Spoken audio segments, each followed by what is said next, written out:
Hi, hello everyone. Russia and Turkey hated each other very much in the past. There were at least 12 large and small wars between them, and even now they are still enemies when Turkey is a member country. NATO. However, when learning about the relationship between these two countries, we see that they are quite close in many aspects. Let's find out why this is so. First, for Russia, because it is a country with an extremely large sea area, but the entire north is frozen in winter. Therefore, ports cannot operate all year round or, if possible, must be used. Icebreakers are expensive to maintain. Therefore, the Black Sea in the south is the only place where Russia can establish these ports. Since 1783, the Russian regime has established a Black Sea fleet headquartered in the city of Sevastopol to carry out defense in the south, as well as increase its power and influence in the region. In addition to its military importance, Russia's economy depends on the Black Sea in the south. The country has a large river to the Black Sea, often called the Don River. It is a busiest trading place and the economy is among the best in Russia. Many of their exported goods went from this river to the Black Sea and out to the world. However, every Russian ship that wants to escape must go through the Bosporus and Dardanelles Straits of Turkey, which is why the Russian Empire fought many times with the Ottomans to gain control of two important straits in area but failed.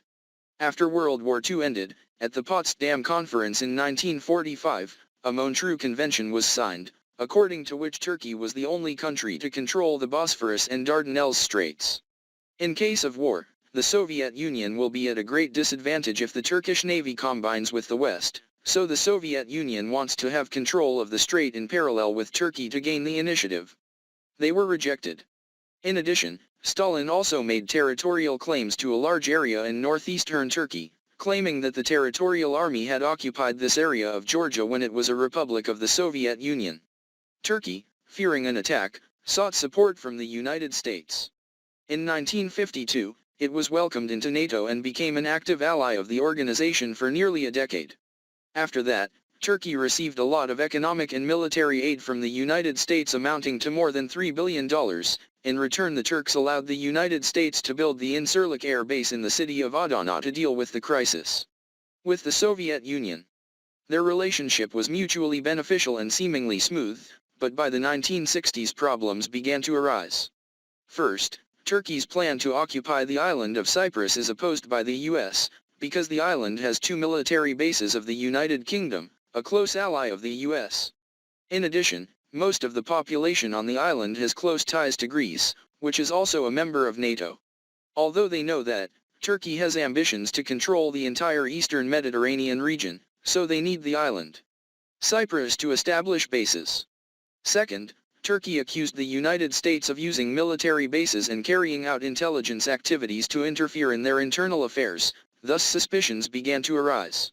Third, the United States strongly opposes Turkey allowing large-scale opium cultivation and production, all of which makes the Turks feel constrained. So they gradually turned to Russia to seek support. In addition, since Turkey proposed a plan to occupy Cyprus in 1964, the amount of aid coming from the United States began to decline, so they turned to Russia to seek new sources of aid. Russia is of course ready to do everything.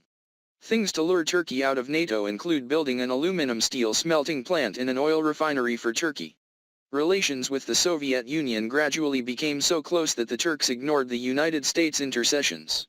In 1974, they invaded Cyprus and intended to occupy the entire island, but British and United Nations forces came to stop them, causing them to only gain 36% in the north.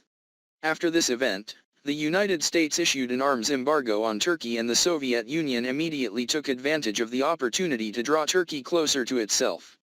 They increased aid and promoted trade between them two countries.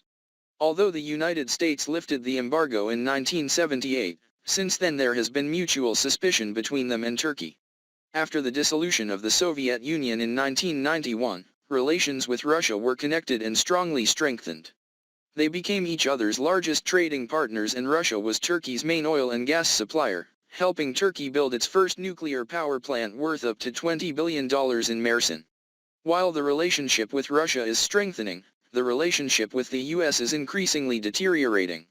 Recently, in 2016 the United States used Kurdish People's Protection Units to fight ISIS, which is listed as a terrorist organization related to the separatist militant group in Turkey. Therefore, the Turks feel very uncomfortable. Also in this year, a failed coup occurred in Turkey with plotter Gülen has lived in exile in the United States since 1599. Therefore, the Turks suspect that the United States is the force behind it.